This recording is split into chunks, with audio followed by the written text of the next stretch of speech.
الله وبركاته. الحمد لله وحده والصلاة والسلام على من لا نبي بعده وأشهد أن لا إله إلا الله وحده لا شريك له وأشهد أن محمدا عبده ورسوله أما بعد.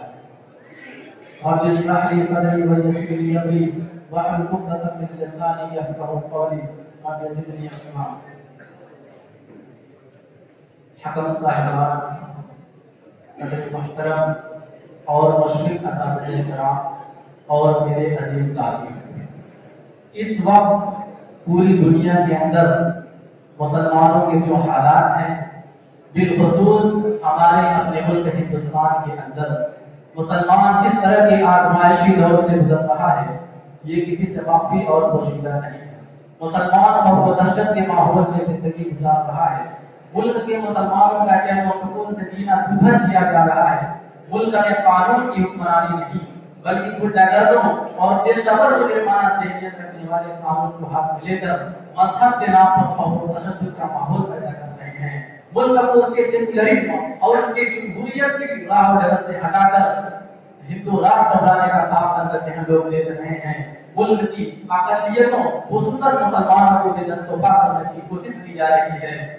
لو جہاد جیسے غلط اور نامناسب اصطلاحات کو ایجاد کر کے اس کے گھیرے میں مسلمانوں کو لا کر مسلمانوں کو مارا پیٹا جاتا ہے، یہاں تک کہ مسلمانوں کو موت کے گھاٹ اتار دیا جاتا ہے۔ گائے کے تحفظ کے نام پر انسانیت کا بے دریغ قتل کیا جا رہا ہے۔ مسلمانوں کو داڑھی اور ٹوپی والا دیکھ کر اسے دہشت گرد پاکستانی یا دوسرا الزام لگا کر سفر کر رہے مسلمانوں کے ساتھ بدتمیزی یا مار پیٹ کا سلسلہ جاری ہے، اور اب تو حالت یہاں تک پہنچ گئی ہے کہ ہمیں ہمارے اپنے گھروں سے نکالا جا رہا ہے، ہماری شہریت چھینی جا رہی ہے، اور ہم اپنے ظلم کے خلاف آواز اٹھا رہے ہیں تو ہمارے اوپر لاٹھیاں اور ڈنڈے برسائے جا رہے ہیں، ہمارے اوپر گولیاں چلائی جا رہی ہیں، یہاں تک کہ معصوم بچوں اور عورتوں کو بھی نہیں چھوڑا جا رہا ہے۔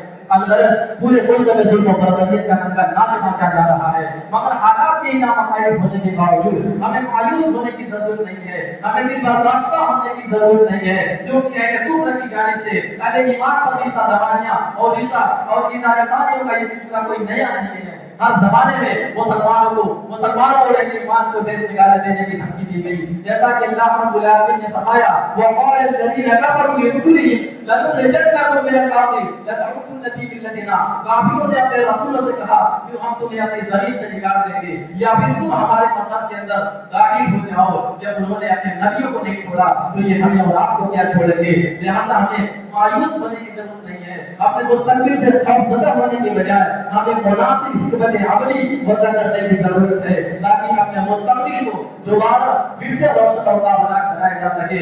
حضرات گرامی، ایسے اس موجودہ آزمائشی حالات میں ہمارے اوپر سب سے پہلی اور سب سے اہم ذمہ داری یہ ہے کہ ہم دین پر عمل کریں، ہم رجوع اللہ کریں، اللہ رب العالمین پر اپنے ایمان کو مضبوط کریں، کیونکہ ایمان کے بغیر ترقی اور سربلندی حاصل کرنا ناممکن ہے۔ اللہ رب العالمین کا فرمان ہے وَأَنْتُمُ الْأَعْلَوْنَ إِن كُنتُم مُؤْمِنِينَ، تم ہی سربلند رہو گے بشرطے کہ تم مومن ہو۔ اسی طریقے سے اللہ رب العالمین نے جہاں اہل کفر کی دھمکیوں کا تذکرہ کیا ہے اس کے بعد بات فرمایا وَأَوْحَىٰ إِلَيْهِمْ رَبُّهُمْ لَتُهْلِكَنَّ الظَّالِمِينَ، کہ اللہ رب العالمین نے ان کی طرف وحی کی کہ ہم ظالموں کو ہی غارت کر دیں گے، وَلَنُسْكِنَنَّكُم مِّنَ الْأَرْضِ مِن بَعْدِهِ، اور ہم تمہیں اس کی جگہ زمین پہ بسائیں گے۔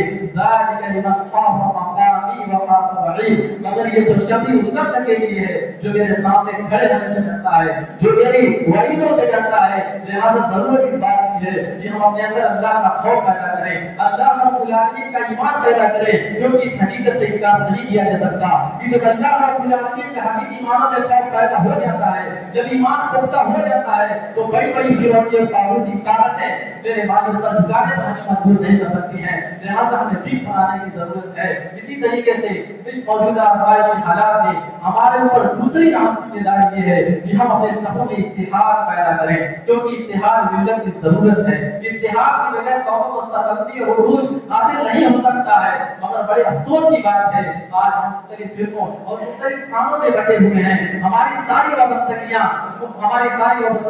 لسانی علاقائی اور مسلکی بنیادوں پر استوار ہیں اور بڑی بڑی تنظیمیں جماعتی ادارے اور دعوت شخصیتیں مسلک اور مسلوں کے پرسار پر اپنی پوری کوششیں صرف کر رہی ہیں. حالانکہ ہونا تو یہ چاہیے کہ ہم تمام طرح کے ذات و برادری اور تمام قسم کے رنگ و نسل اور مسلکی تعصب کو سے بالاتر ہو کر ایک پلیٹ فارم پہ جمع ہوں اور واعتصموا بحبل اللہ جميعا ولا تفرقوا. اللہ کے رسول کو مضبوطی سے پکڑیں اور پھر کو نہ بنے. کیونکہ میرے بھائیوں اختلاف ہی کی نتیجے اوپر کی زوال کا بنیادی سبب اختلاف ہی ہے.